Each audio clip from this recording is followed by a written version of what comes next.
Olá, boa tarde. Continuando com os programas especiais do Congresso Espírita FESP 2017, hoje nós trouxemos a maravilhosa conferência de Ademar José Gevaert, cujo título, Nossa Interação com os Extraterrestres. Uma esperança para o planeta? Vamos ver Ademar José Gevaert.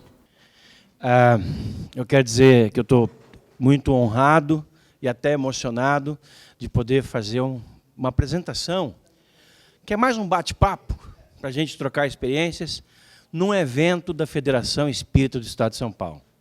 Isso não é pouca coisa.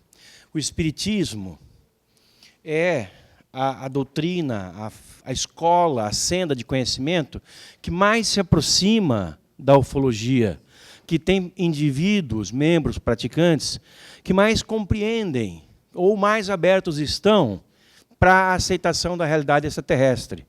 Porque já há alguns séculos atrás havia um camarada chamado Camille Flammarion, que dizia que o universo era amplamente habitado.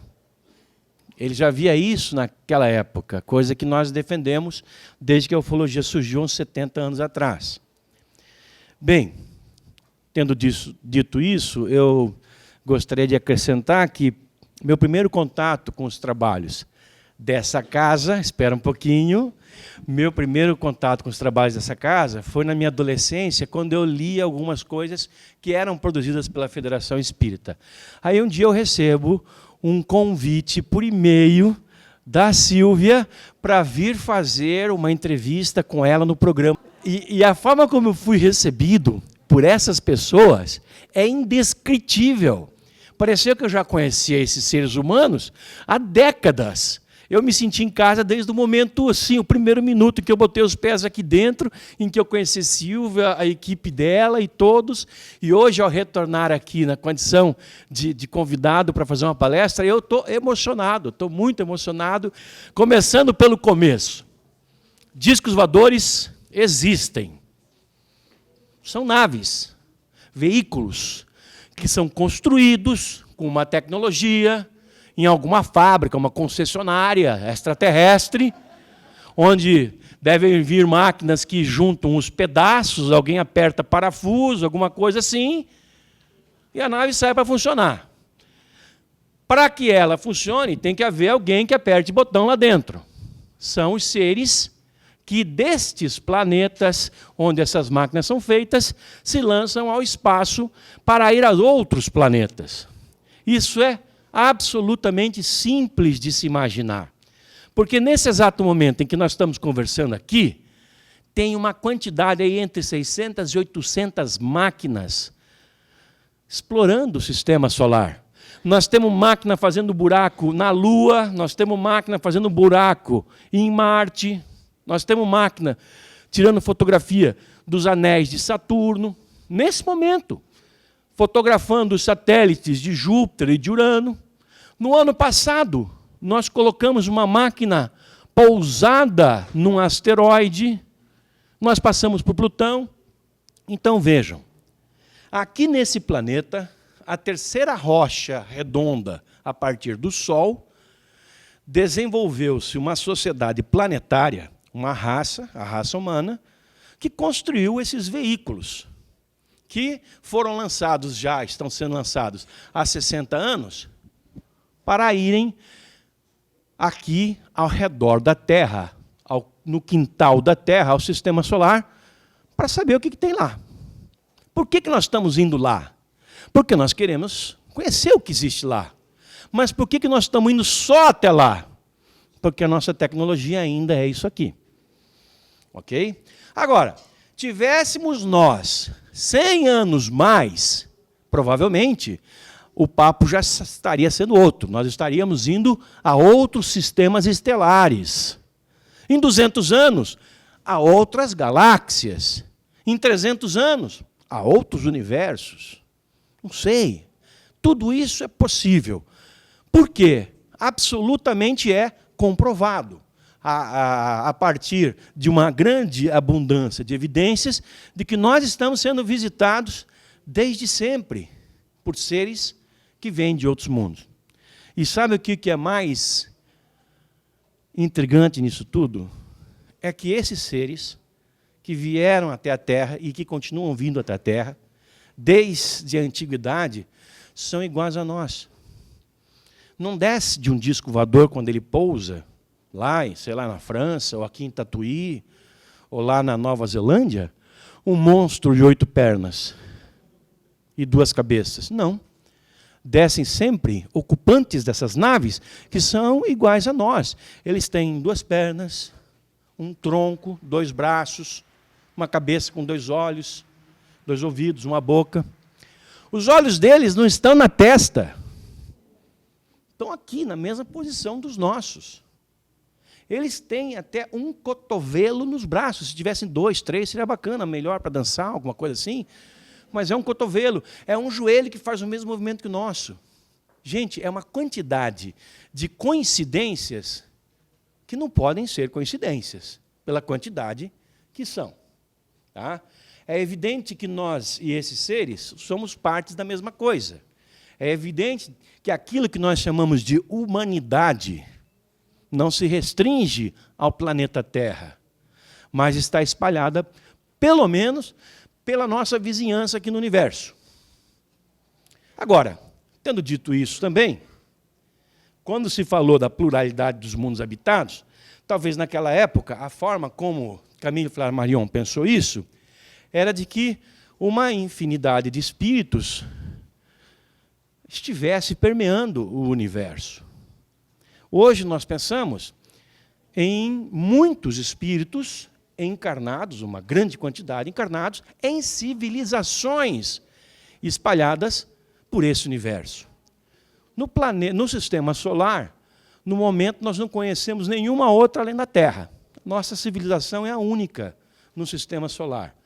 Fala-se que, como espíritos, outros entes habitem Marte, Júpiter, Urano, Netuno. Tudo bem, outras formas de vida, porque devem ser inúmeras, incontáveis e as mais distintas as formas de vida que existem, especialmente no plano espiritual. Agora, no plano material, no sistema solar, pelo menos, não temos nenhuma outra civilização. Mas vejam que coisa interessante. Há apenas 1 mês e alguma coisa atrás, nós fizemos uma descoberta. Aliás, a descoberta foi feita antes, mas foi comunicada pelos cientistas que a fizeram há 1 mês e pouco atrás, de um sistema solar, ou um sistema estelar, já que não é o nosso Sol que abriga aqueles planetas, aquele sistema, mas um sistema estelar com 7 exoplanetas, planetas externos que não fazem parte do nosso sistema solar, chamado TRAPPIST-1. TRAPPIST-1. Planetas que orbitam uma estrela e que tem, dos 7, 5 elevada possibilidade de conterem vida. E não estão falando, os cientistas, de vida microbiana. Estão falando de vida inteligente. Por quê? As condições necessárias para que isso aconteça no planeta foram encontrados nesse sistema estelar que está aqui a 30, 40 anos-luz da Terra. Vamos dizer, é a mesma coisa que a gente descobrisse que há uma outra São Paulo, ali no interior, que a gente não conhecia antes. Mais ou menos isso. Esse sistema solar, ou estelar, ou TRAPPIST, está aí há bilhões de anos. Nós só descobrimos eles há alguns meses e só foi anunciada a tal descoberta ao mundo no mês retrasado. Agora, ou passado. Agora, quantos outros sistemas estelares devem haver aqui ao nosso redor e que nós ainda não conhecemos? Nós conhecemos, a propósito, muito pouco do universo. Como eu falei agora há pouco, nós conhecemos muito pouco até do sistema solar. Dos nossos mares nós conhecemos muito poucos também. Imaginem vocês. Do sistema solar, nós fomos somente à Lua. E algumas vezes. E fomos e voltamos rapidinho. E depois, por alguma razão, não voltamos mais. Como se alguém tivesse falado, aqui não. Vamos fazer a bagunça de vocês lá embaixo. A Marte, nós estamos tentando ir faz tempo. Mas as dificuldades são tremendas. Para se levar uma tripulação a Marte, o custo é absurdo, a infraestrutura envolvida é enorme, gigantesca. E isso para levar. Para manter é outra história, essa tripulação lá. Para trazer de volta é uma história ainda mais complicada. Tá? Trump, esses dias, num golpe de publicidade, falou que vamos fazer isso. Bobagem, não vão. Agora, há iniciativas privadas, como a de Elon Musk, que é um mega milionário, que quer levar uma tripulação para Marte.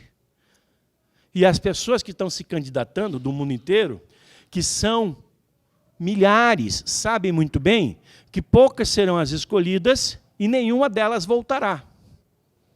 E isso ainda vai levar 20 ou 30 anos para acontecer. Essas pessoas vão morrer lá. Vão virar nome de rua, quando daqui 300 anos a gente tiver finalmente condições de ir e voltar a Marte com tranquilidade. Por enquanto, é isso que vai acontecer. Mas isso tudo que eu estou falando para vocês é para vocês terem uma ideia de como a coisa é complexa, como nós pouco conhecemos a respeito do universo. Nós fazemos um esforço danado para conhecer o nosso quintal que está aqui ao redor. Imagina o que está além desse nosso redor, as outras partes do universo e do sistema solar. O TRAPPIST foi encontrado agora e estava aí o tempo todo. Quantos outros sistemas estelares semelhantes, talvez até mais complexos, talvez até com mais capacidade de abordar, de abrigar vida, existam aqui ao nosso redor? E o curioso é que, apesar de nós termos tanto avanço científico já, pelo menos na área da astronomia, entre outras, há uns 50, 60 anos, até 10 anos atrás, nós não tínhamos a confirmação da existência de nenhum outro planeta, exceto esses 10 do Sistema Solar. Ou 9, depende de como a gente encare astronomicamente. Sabiam disso? Nós sempre tivemos essa ideia, vamos dizer assim, a suposição, quase certeza, de que essas estrelas que a gente olha à noite, que são como o Sol, porém mais distantes, têm planetas ao redor. Mas nós nunca tivemos condição de determinar isso, de detectar um planeta desse, muito menos de enxergar. Foi há 10 anos atrás, aproximadamente, que surgiu uma técnica chamada técnica de transição. Em rápidas palavras, é o seguinte: quando um equipamento está focado numa estrela, e essa estrela tem uma pequena variação na sua rotação, isso indica a passagem, ou a transição, de um planeta. Um exoplaneta por estar fora do Sistema Solar, ou um planeta extrasolar. E isso é puramente matemático. Há 10 anos atrás, era assim. Só uns 2, 3 anos atrás que a gente conseguiu ter maior precisão na determinação da existência desses exoplanetas. E ainda assim, só planetas que orbitem estrelas que estejam próximas da Terra. Aqui, num raio aí de uns 60, 70, até 80 anos-luz. Que não é nada comparado ao tamanho do universo. Aliás, que tamanho é esse? Nós não temos a menor ideia. Qual é a quantidade de estrelas que há no universo? Bem, alguns cientistas aí refizeram um cálculo de um cientista chamado Frank Drake, que lançou uma equação lá nos anos 70, chamada equação de Drake, e a releitura dessa equação, que pretende determinar o número de civilizações no universo, passa pela determinação do número de estrelas no universo. Sabe qual é o número a que eles chegaram? De 1, seguido de 70 zeros. Número impronunciável, inimaginável. E se eles erraram por 10 zeros? É uma coisa para chuchu. Mas mesmo assim, 1 seguido de 60 zeros é um número assombroso. Se eles erraram por 30 zeros, ainda assim, 1 seguido por 40 zeros é um número assombroso. Isso para vocês terem uma ideia do que nós estamos lidando. E quando se fala em pluralidade de mundos habitados, hoje, modernamente pensando, nós estamos falando de sociedades como essa nossa, talvez, ou assemelhada, mais avançadas e mais atrasadas, espalhadas por esses planetas que giram ao redor desses sóis todos. Como o universo tem 4,3 bilhões de anos, esse também é outro número, não sei quantas vezes se apagaram essas velhinhas. Como é que se chegou a esse... O Big Bang aconteceu um pouquinho antes, aí então começou o universo. Quer dizer, antes nada existia e depois tudo explodiu.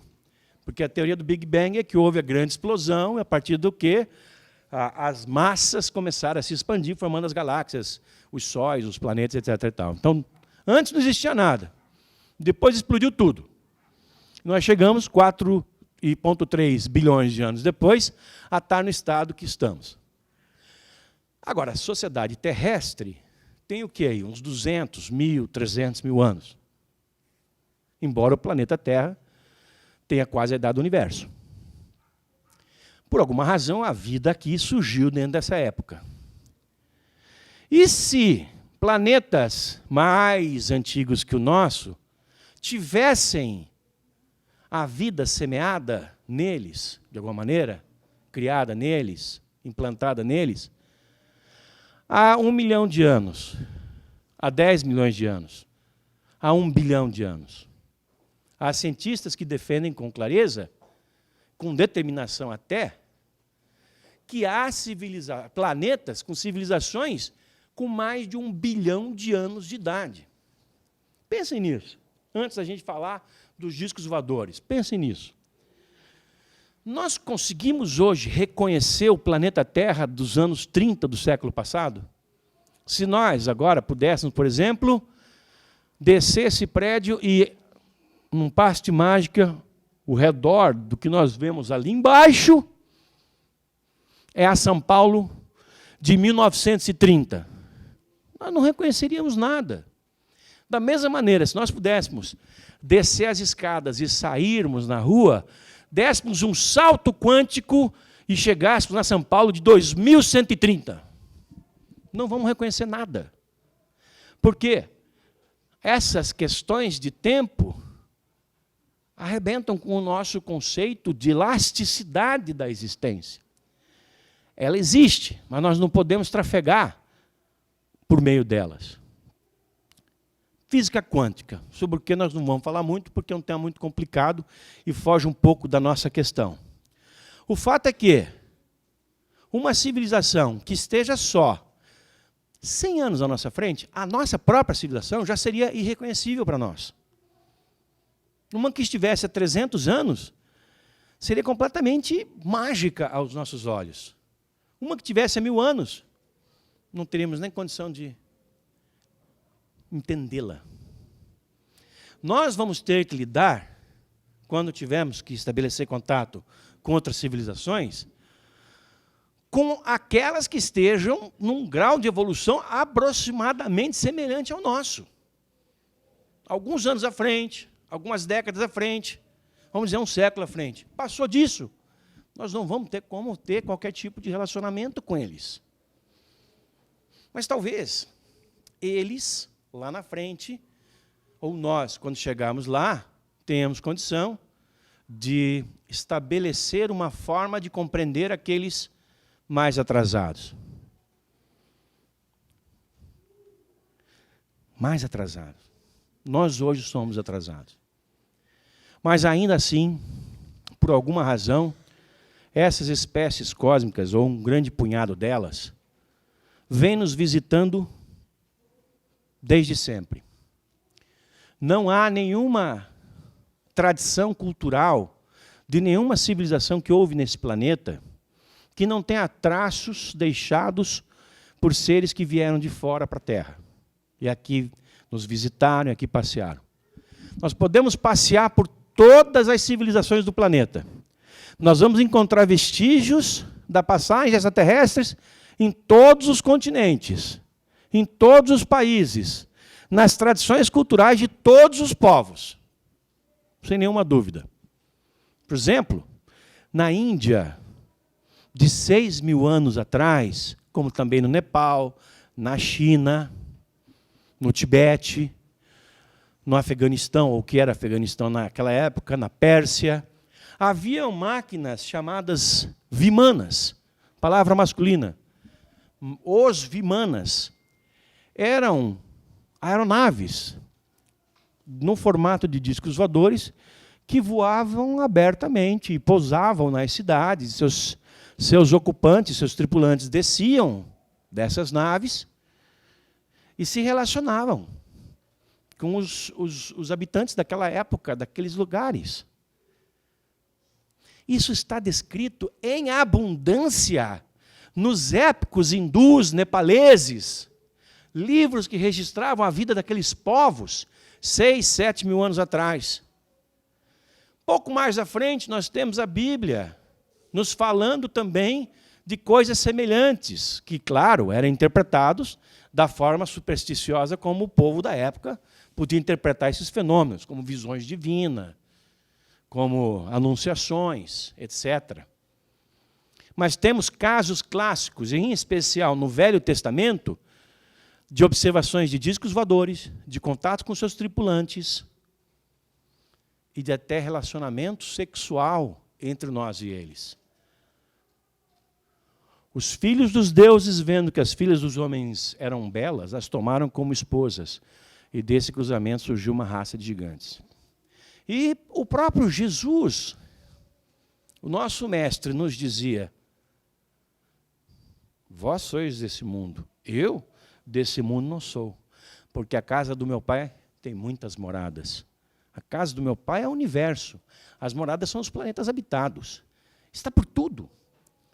De uma maneira mais ou menos assim, outros avatares, outros seres sobre-humanos, assemelhados a Jesus, de outras tradições culturais planetárias, disseram o mesmo. Os deuses de nossos antepassados eram astronautas, como defendeu Erich von Däniken no começo dos anos 60. E não foi o primeiro. E continuou defendendo, e não é o único. Muito tempo atrás ele deixou de ser o único, e nem é o mais proeminente defensor de que os nossos deuses são astronautas. Os homens que vieram no nosso passado, que desciam de esferas luminosas que vinham do céu, eram seres extraterrestres. Essas esferas luminosas, que recebiam os mais variados nomes, eram os discos voadores da atualidade. O casal que governou o Egito por algumas gerações, Akenaton e Nefertiti, que era chamado de casal solar, era assim chamado porque acreditavam os súditos que eles desceram de uma gota do sol, que era um objeto profusamente iluminado, que um dia pousou lá, e de dentro do objeto desceram esses seres. Os sumérios tinham os Anunnaki, os Néfilins. Anunnaki, por sinal, é traduzido em sumério como aqueles que do céu vieram à terra. Os Katina, dos norte-americanos, também são representantes de outras espécies. E até entre os índios do Xingu. Aqui no Brasil nós vamos encontrar a história do Beppe Cororotti, um camarada que veio num veículo voador, que para os índios não podia ser outra coisa senão uma canoa espacial, uma canoa voadora. A canoa pousou, ele desceu, e Beppe Cororotti se implantou próximo de uma cachoeira, uma cachoeira próxima de uma aldeia dos índios Xikrin, que são uma subetnia dos Kayapó, que se espalham pela Amazônia. E a história até é engraçada, foi descoberta por um indigenista chamado Américo Perê. Contam os índios, abrindo um parêntese aqui, os índios Xikrin, que é uma subetnia dos Kayapó, que Beppe Cororotti gostava de tomar banho pelado naquela cachoeira. E os índios achavam aquilo uma afronta. O que esse cara está pensando? Nós estamos com nossas índias aqui, esse cara tomando banho pelado na cachoeira. Olha lá, se esfregando lá na cachoeira pelado. Aí os índios iam lá para dar uma lição no Beppe Cororotti. E acabavam tomando uma surra. Porque o Beppe Cororotti tinha sua canoa por ali, e ele tinha uma clava, uma vara grande, chamada de cope, que dava choque. Então ele encostava nos índios e o índio caía atordoado. Aí os índios voltavam para casa meio desiludidos, né? Tomaram uma surra. Passado uma semana, os índios, bravos de novo, aqueles guerreiros fortes lá do Amazonas, vamos lá de novo dar um pau nesse Bebe-Cororote. E vão lá e levam de novo uma paulada do Bebe-Cororote. Isso aconteceu uma meia dúzia de vezes, segundo a tradição dos caras, que é contada de geração a geração. Até que um dia os índios aprenderam a lição. Não, chega de apanhar, está tudo doendo. Vamos fazer amizade com o cara? Já que a gente não consegue bater nele, vamos ser amigo dele. E foram lá convidar e trouxeram ele para a tribo. E o Bebe-Cororote passou a fazer parte da tribo. E achou uma das índias lá bonitinha. E casou com a índia. E teve índiozinhos, Bebe-Cororotinhos. Até que um dia ele se encheu o saco de tudo aquilo ali, ele falou, não, eu vou embora disso aqui. Botou a família na canoa voadora e foi embora. E anualmente, na época em que Bebe-Cororote foi embora com a sua índia e os seus índiozinhos, os indígenas Xikrin se reúnem já alguns dias antes e se emplumam todos, se pintam todo, vestem as suas máscaras cerimoniais e fazem os seus rituais na esperança de que, naquele ano, Bebe-Cororote volte. Essa história tão rica, ela encontra inúmeras versões e inúmeras culturas. Nós vamos encontrar coisa semelhante em sociedades pré-incaicas aqui dos Andes. Vamos encontrar coisa semelhante no sul do continente, entre os índios araucanos. Vamos encontrar coisa semelhante entre os toltecas e os astecas, lá da península de Yucatán, nos Estados Unidos, entre os nativos do Canadá, na Rússia, vamos encontrar, por toda a África, os índios Dogon, da África, eles já conheciam a estrela Sirius B 30 anos antes dela ser descoberta pela astronomia oficial. No nosso folclore no Brasil e aqui nessa nossa região da América do Sul é riquíssima. O número de fatos, assim, de mitos folclóricos, o número é enorme. Alguns estudiosos do folclore, desde Câmara Cascudo, lá atrás, até hoje, Valcir Monteiro, passando por vários, por exemplo, como o próprio Américo Perê, como Antônio Faleiro, alguns historiadores estudiosos do folclore, identificaram, sem a menor dúvida, entre os mitos folclóricos, as lendas folclóricas, discos voadores. Toda vez que vocês se depararem com a lenda de algo luminoso em formato esférico, desconfiem que aí tem coisa. Mãe do Ouro, Mula Sem Cabeça, Boitatá, Miboi Guaçu, Virgem de 7 metros. Virgem de 7 metros? Hoje está difícil encontrar uma de 1,70 m. Gente, a Virgem de 7 metros, de onde vocês acham que saiu essa história? Eu vou dar uma dica para vocês. É um estado que começa com Minas e termina com Gerais. Tinha que ser, né? O que é a Virgem de 7 metros? É uma bola de luz redonda, claro, uma bola redonda, que emite um cone de luz para baixo. A bola é branca, o cone é branco. Sendo branco, só pode ser virgem. A variação é noiva, que é um vestido. E essa luz é vista à noite, no campo. Quem que anda no campo à noite? Homem. Então a luz só pode ser feminina, porque ela corre atrás dos homens. E como ela está a uma certa altura do chão, só pode ser 7 metros, que é um número aí místico, né?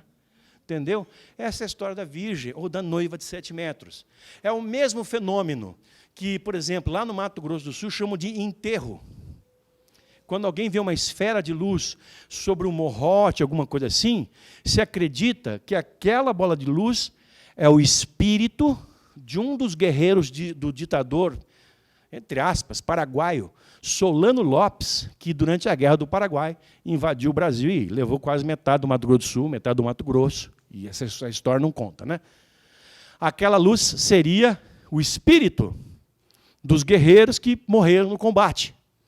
E assim a mitologia, o folclore, vai incorporando as observações de naves e de seres que, em décadas e principalmente em séculos passados, foram mal interpretados pelos nossos antepassados. Eu entrevistei pessoas em Minas Gerais que contam a história da Mãe do Ouro.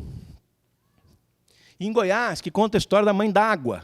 A Mãe do Ouro é a mesma bola de luz que aparece próximo de paredes rochosas, montanhas. Essa é a Mãe do Ouro.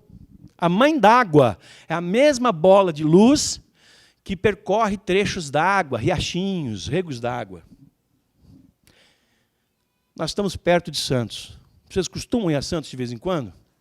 Quando forem, vão ao Museu do Café. No Museu do Café, olhem para cima, tem um vitrô grande, francês, onde está a visão do Anhanguera das Mães do Ouro. Anhanguera era um desbravador. Era como os índios chamavam, era o demônio desbravador, português. A visão do Anhanguera é o que ele vê retratada, que está retratada no vitrô. Tem a Mãe do Ouro, que é uma mulher que está nua ali, tomando um banho, num barril, um treco lá, uma panela. E luzes que passam para todos os lados. Essas são as luzes a que se refere a Mãe do Ouro. Quando Pedro Álvares Cabral chegou no Brasil, o cara que tinha a função de escrever os relatórios, Pero Vaz de Caminha, já dizia que aqui havia um fenômeno, umas luzes redondas que os índios viam e que chamavam de boitatá, aquilo que é feito de ouro, ou boi-guaçu, que é o grande, o objeto maior, e que os índios se apavoravam com aquilo. Isso está na raiz das nossas principais lendas. Saci-Pererê, Minhocão, Mãe do Ouro, Mãe d'Água, enterro, forno. Enfim, são inúmeras as descrições para que vocês tenham uma ideia de como esse fenômeno, ou melhor, como essa presença alienígena está entranhada em nosso planeta. Essas bolas que ficam presentes em praticamente todos os locais do mundo são o que nós chamamos de sondas ufológicas, que aparentemente têm a capacidade de responder aos nossos estímulos. Elas estão ali, deixadas ali por civilizações mais avançadas, com o objetivo de coletar informações ao redor e transmitir para algum lugar. Há casos, e eu pesquisei vários no Pantanal, de propriedades em que gerações, 4, 5 gerações, conviveram com aquelas luzes aparecendo sempre nos mesmos lugares, nos mesmos horários e quase nos mesmos dias. A função dessas luzes é semelhante à função que tem os pequenos implantes que são colocados em nossos organismos nos casos de abdução. E agora que nós demos uma geral na questão ufológica, vamos falar um pouco disso. Vamos, aliás, começar por uma outra beirada da questão ufológica. Até porque o título da palestra é Uma Esperança para a Humanidade, Nossa Interação com Seres Extraterrestres. Falamos disso. Agora, podemos pensar nessa esperança para a humanidade de várias maneiras, envolvendo os extraterrestres e nós. Mas vamos analisar duas formas, duas vertentes diferentes. Uma que faz muito sentido agora, em que nós estamos vivendo uma ameaça real, concreta, de uma deflagração nuclear, lá na Coreia do Norte. Por quê? De um lado, nós temos um país complicadíssimo, politicamente falando, pilotado por um maluco, um rapaz insano, cheio de caprichos, que vem de uma dinastia que mandou no país a vida inteira. Um adolescente que resolve colocar todo o poderio militar do seu país, e o país é praticamente todo militar, ou é gente passando fome, é assim que se divide a Coreia do Norte, esse rapaz resolve colocar todo o poderio militar em confronto com os Estados Unidos. Com o mundo, né? Porque só a China é por ele mais ou menos, vamos dizer assim, reconhecida. E a China tolera o cara. Mas a Coreia do Sul vive em estado de pânico, o Japão vive em estado de pânico, e outras comunidades naquela região, porque eles têm, o camarada lá tem armas atômicas capazes de chegarem a esses locais, produzirem estrago. Aliás, isso ainda está sob questão, porque se acredita que se ele realmente tivesse, ele já teria feito isso. Ou ele está guardando a manga por alguma razão. O fato é que, nesse momento, o mais complicado que a gente poderia ter na história da humanidade, com todas as desgraças que estão acontecendo no planeta hoje, nós temos uma chance concreta de acontecer uma tragédia. Porque, além desse camaradinha lá, nós temos um presidente que também é questionado quanto à sua sanidade pelos seus próprios compatriotas. E parece que o Trump não está para brincadeira. Então, nós vemos aí a possibilidade de um confronto, e esse confronto não vai ser com arco e flecha, com estilingue, nem espingardinha. Vai ser com arma nuclear, porque ambos os lados querem se mostrar para o resto do mundo, como o Trump acabou de fazer na Síria, quando bombardeou os guerrilheiros que jogaram, aliás, do próprio governo, mas guerrilheiros assim, que bombardearam crianças, mataram crianças, essa coisa toda. Enfim, quando nós vemos essa situação, nós pensamos, há algum histórico passado de seres extraterrestres terem demonstrado alguma preocupação com a nossa possível autoextinção? Hoje me perguntaram várias vezes aqui desde que eu cheguei de manhã. Sim, gente. Isso tem havido. Nós já sabemos, conversamos aqui, vocês já trazem esse conhecimento de casa, que estamos sendo visitados desde sempre por outras inteligências cósmicas, outras civilizações. Mas há um grupo delas que tem algum interesse um pouco mais aprimorado em nós. Essas mesmas raças, a partir do final dos anos 40, ficaram alarmadas quando nós deflagramos as primeiras explosões nucleares experimentais nos desertos do sul dos Estados Unidos. Por quê? Porque o que se explodiu ali não é uma bomba à base de explosivo comum. É uma bomba à base de energia nuclear. A bomba que foi desenvolvida como resultado de um trabalho do projeto Manhattan, tendo à frente Oppenheimer, a bomba, naquela ocasião, ela era de fissão atômica. Pegava-se átomos de elementos químicos pesados, como urânio e plutônio, com uma massa nuclear pesada, e esses núcleos atômicos eram rachados quando se atingia uma certa massa crítica do elemento, provocando uma liberação de energia espantosa. Coisa nunca imaginada pelos homens mais bélicos do planeta. Quando nós desenvolvemos essa tecnologia, nós passamos a lidar com a hipótese concreta da exterminação da humanidade, porque as bombas elas têm essa propriedade, elas têm esse potencial destrutivo. Foi aí que essas civilizações, um pouco mais interessadas do que as demais, pouco menos curiosas e mais interessadas, por alguma razão, no que fazemos aqui, em como agimos aqui, vieram de vez. Se apresentaram aqui de vez e passaram a monitorar a nossa vida de vez. Foi quando aconteceu, logo depois, o caso Roswell, em julho de 1947, poucos meses depois das primeiras explosões atômicas. Caiu um disco voador em Roswell, na cidade de Roswell, no deserto do Novo México, nos Estados Unidos. Sabe o que Roswell tinha na ocasião? Roswell tinha a única base militar do planeta com um depósito de armas nucleares. Vocês sabiam disso? O avião Enola Gay, que levou as duas bombas que foram despejadas em Hiroshima e Nagasaki, anos antes, partiu de Roswell. Não havia bomba atômica em nenhum outro lugar, só lá em Roswell.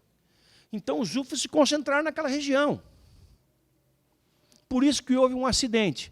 A chance de haver um acidente de carro, por exemplo, fazendo uma analogia, é onde há mais movimento de carro, certo?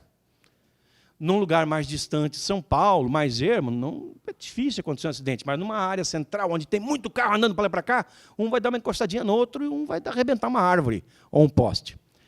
Foi o que aconteceu em Roswell. A partir daquele momento, começou a política de acobertamento dos discos voadores implementada pelo governo americano. Quando caiu a nave, o governo americano percebeu que aquela nave não era daqui, não era tecnologia russa, nem chinesa, nem nada, que aquela tecnologia era extremamente avançada e representava um perigo para a segurança dos Estados Unidos, segurança nacional dos Estados Unidos. E aí se estabeleceu um protocolo de impedir que informações sobre isso chegassem ao público, ou sabotar as informações, ou sabotar os informadores desses dados. É a política de acobertamento ufológico que perdura até hoje, mas já nos estertores. Bem, o fato é que, desde aquele momento, nós temos observado que aquelas civilizações que acorreram à Terra, àquela região do planeta, quando explodimos as primeiras bombas atômicas, passaram a nos vigiar muito detidamente, de maneira muito rigorosa. As futuras explosões atômicas experimentais, inclusive por outros países, como a França, no atol de Bikini, lá do outro lado do mundo, foram acompanhadas por discos voadores. Aí demos um salto quântico, naquilo que já era o salto quântico em termos de belicismo. A bomba de fissão nuclear, de romper átomos e fazer liberar energia, a bomba passou a ser uma coisa mais ampla. Isso, a bomba atômica de Hiroshima e Nagasaki, passou a ser uma espécie de espoleta ou estupim para deflagrar a explosão da bomba de hidrogênio. Essa, sim, de fusão nuclear. Ao invés de se rachar um átomo grande em 2 ou 3, juntar 2 ou 3 átomos pequenos em um pouquinho maior, átomos de hidrogênio e hélio. Aí nós criamos a bomba termonuclear de hidrogênio, que tem um potencial imensamente maior de destruição que a bomba atômica. Nessa hora, então, essas sociedades planetárias asseveraram duramente a sua vigilância ao planeta Terra. Porque essa forma de energia, a energia de fusão atômica, é a que move o universo. Todas as estrelas que existem, em maior e menor grau, elas funcionam a partir da fusão nuclear da fusão de átomos no seu núcleo, gerando calor que faz com que nós sintamos agora essa energia. Essa energia que vem do Sol, a luz que está chegando aqui, ela saiu do Sol há 8 minutos atrás. Constantemente ela chega, ela passou 8 minutos. Essa luz é produzida pela fusão nuclear de átomos menores no núcleo do Sol, fazendo com que ele se mantenha essa fornalha aquecida. É dizer, é a energia do universo. Nós, seres humanos, ousadamente, passamos a usar a energia do universo de uma maneira bélica. E aí construímos uma quantidade absurda de mísseis que foram espalhados pelo mundo. Nos Estados Unidos, na Rússia, Israel, França, China, entre outros, Paquistão, Índia, são países que têm mísseis termonucleares, cujas ogivas, as pontas dos mísseis, múltiplas às vezes, bombas múltiplas, são todas bombas nucleares, termonucleares, de hidrogênio. Começamos isso na Guerra Fria, nos anos 50 e 60, e os outros países nos anos seguintes.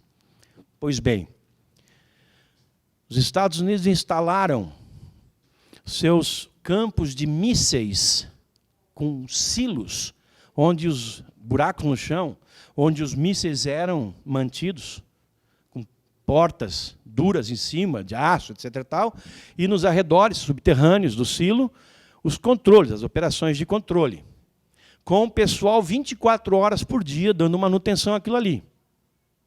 Centenas de mísseis estão espalhados, às vezes até milhares de mísseis estão espalhados por toda a fronteira dos Estados Unidos com o Canadá, concentrados em alguns países como Montana, todos apontados para a Rússia. E a Rússia fez exatamente o mesmo. Implantou mísseis nucleares em todos esses lugares, apontados para os Estados Unidos. E o que aconteceu? A partir de que isso foi implementado, discos voadores passaram a operar continuamente sobre essas áreas.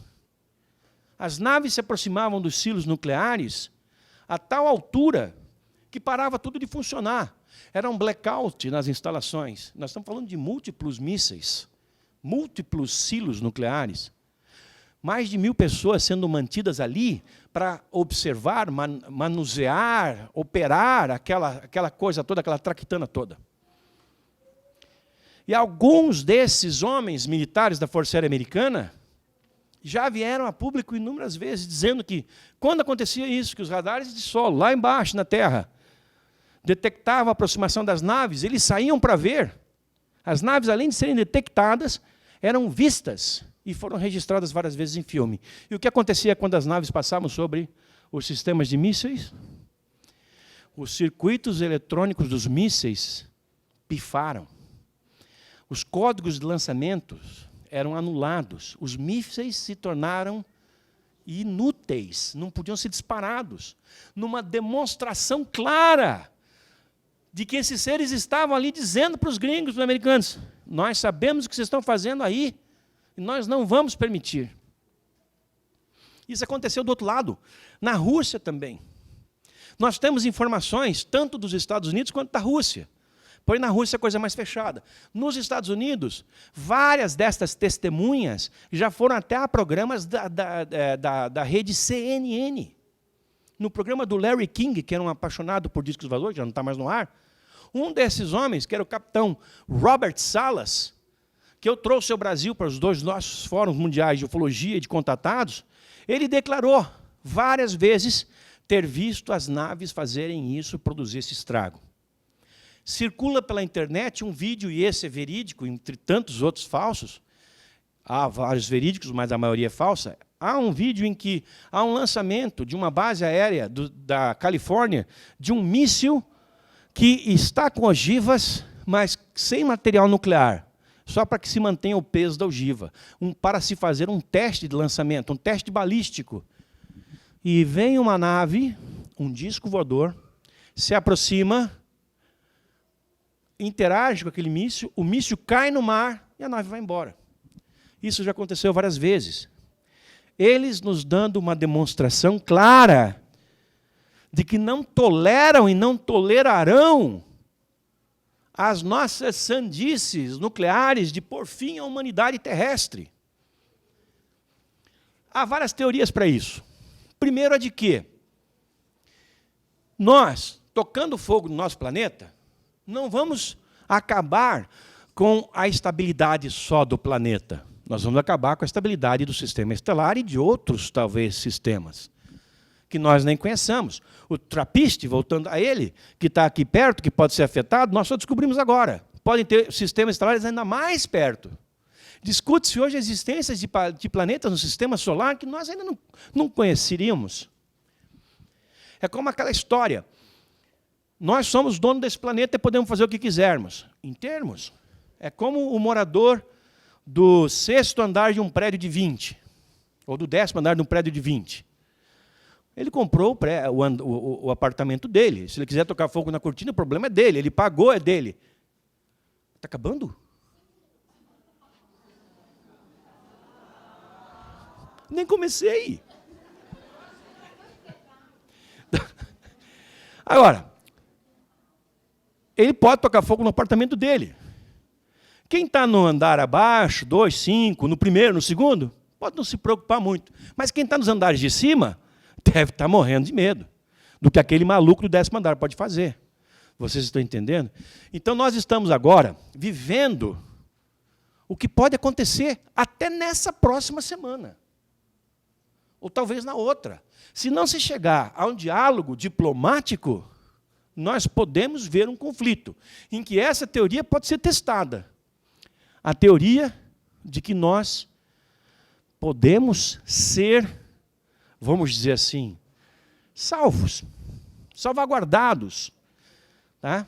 Obsequiados por esses seres que têm a capacidade técnica, tecnológica, e o interesse moral, ético de salvar uma espécie mais atrasada. Para alguns, isso é que pode parecer uma sandice. É como se, por exemplo, há uma disputa entre dois formigueiros, o ser humano vai lá para impedir, conversar com as formigas, olha aqui, ó, vocês estão aí quebrando pau aí por um pedacinho de grão, de folha, espera aí, para de brigar, que coisa feia aí, ó. Talvez essa seja uma comparação, mas o fato é que essas sociedades já demonstraram suficientemente, cabalmente, que não tolerarão o extermínio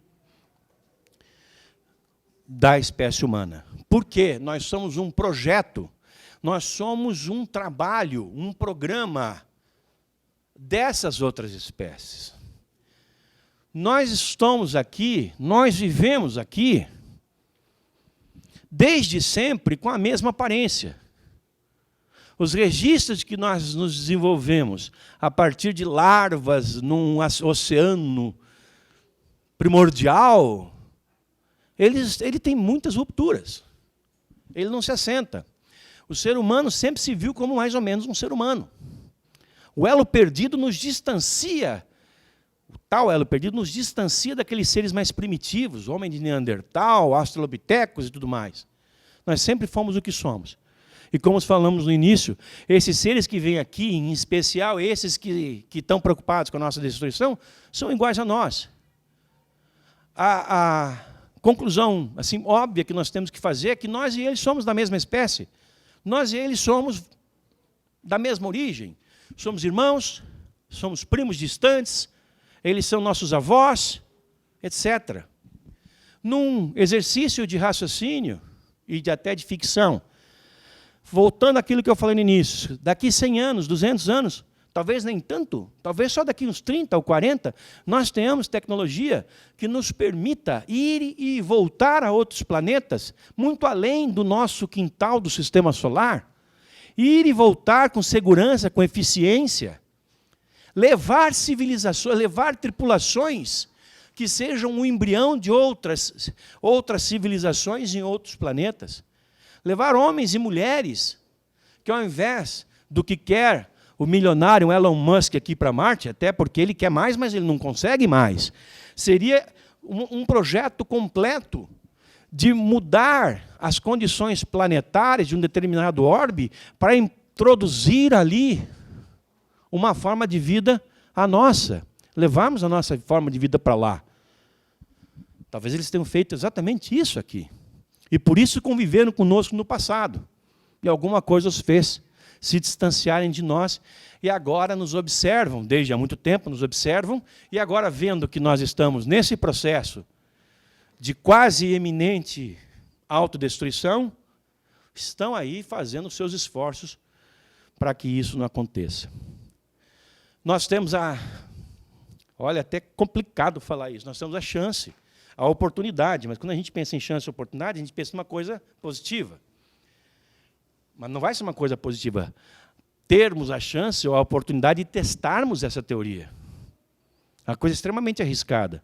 Ainda que o conflito seja curto, rápido e bem setorizado, localizado naquela região da Península Coreana, e que apenas algumas ogivas forem detonadas, se isso vier a acontecer, se não houver uma intervenção, então, mesmo que seja localizado rápido, e poucas as unidades explodidas, nós ainda assim teremos o efeito da radioatividade provocando um impacto e consequências danosas para toda a civilização planetária por algumas gerações.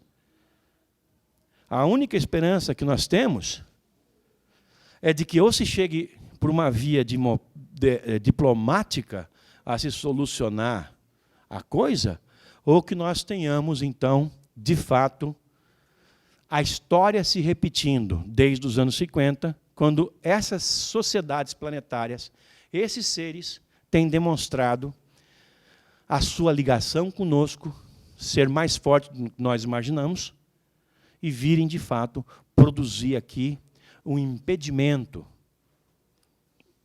de que uma catástrofe, uma desgraça, uma tragédia como essa se abata sobre a Terra. Até porque, para completar, nós já temos mazelas demais.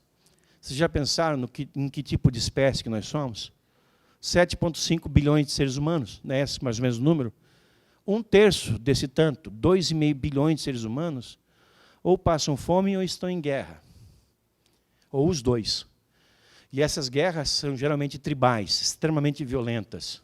Como, por exemplo, o presidente de um país matando criancinhas com gás. Uma civilização com tantos anos de idade não deveria mais ter esse tipo de mazela. Nós não temos mais, não tínhamos mais que ver uma situação dessa acontecendo.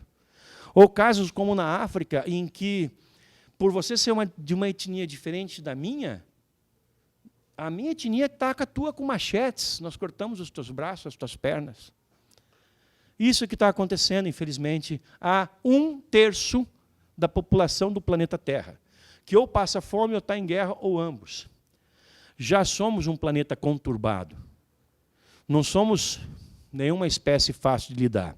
Ao mesmo tempo em que temos fantásticas tecnologias em crescimento, em que uma parte da população planetária cresce, evolui moral e eticamente junto com a tecnologia que desenvolve, essa mesma tecnologia não beneficia outra parte da mesma sociedade que está dentro desse mesmo planeta, que habita o mesmo planeta, que em muitos casos são vizinhos uns dos outros em termos de nações. A situação é complicada. Nós vivemos, em nossa trajetória enquanto humanidade, um dos piores momentos morais e éticos do nosso planeta. E agora, com uma ameaça real e concreta, que esperamos, se vier a se agravar, possa ser debelada com a ação dessas sociedades planetárias. Agora, para encerrar, pode-se não esperar, ou não se ver, a ação de naves fazendo a paralisação do conflito. Esses seres são capazes de agir em nossos intelectos, em nossas almas, ou pelo menos daqueles homens e mulheres que estão à frente do conflito, que estão com o dedinho esticado para soltar os mísseis. Eles podem ser, entre aspas, trabalhados por esses seres para que o conflito seja detido. Esperamos que uma coisa ou outra aconteça, ou que o conflito nem sequer ocorra. É isso aí, gente. Muito obrigado. E assim, encerramos a palestra do maior ufólogo do Brasil, Adhemar José Gevaert. Agradecemos muito a sua audiência. Não esqueçam, esse nosso programa será reprisado no domingo às 16 horas. Obrigada.